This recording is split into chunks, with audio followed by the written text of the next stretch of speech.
Early the following morning, a lady sat alone at the escritoire in the sitting-room of her home on Sloane Terrace, brushing the feather of her quill pen across her chin as she studied the figures set out neatly on the paper spread before her.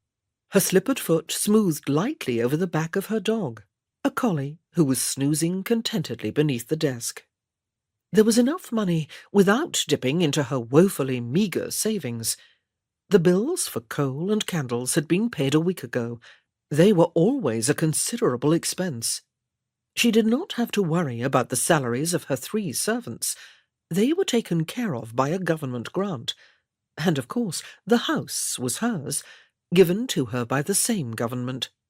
The quarterly pension money that had been paid her last week, the coal and candle bills had been paid out of it, would just stretch to pay off this new debt. She would not, of course, be able to buy the new evening gown she had been promising herself, or the new half-boots, or that bonnet she had seen in a shop window on Oxford Street when out with her friend Gertrude 2 days ago, the day before she had been presented with this new debt. Debt. What a sad euphemism. For a moment there was a sick lurching in her stomach, and panic clawed at her. She drew a slow breath and forced her mind to deal with practicalities. The bonnet was easily expendable. It would have been a mere extravagance anyway. But the gown... Sophia Armitage sighed aloud. It was 2 years since she had had a new evening gown, and that, even though it had been chosen for her presentation at Carlton House to no less a personage than the Regent, the Prince of Wales, was of the dullest dark blue silk and the most conservative of designs. Although she had been out of mourning, she had felt the occasion called for extreme restraint. She had been wearing that gown ever since.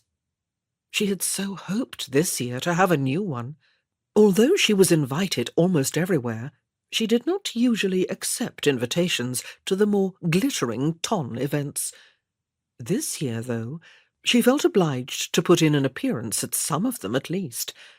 This year, Viscount Houghton, her brother-in-law, her late husband's brother, was in town with his family. Sarah, at the age of 18, was to make her come out. Edwin and Beatrice, Sophia knew, hoped desperately that they would find a suitable husband for the girl during the next few months. They were not wealthy and could ill afford a second season for her next year. But they were kindness itself to Sophia.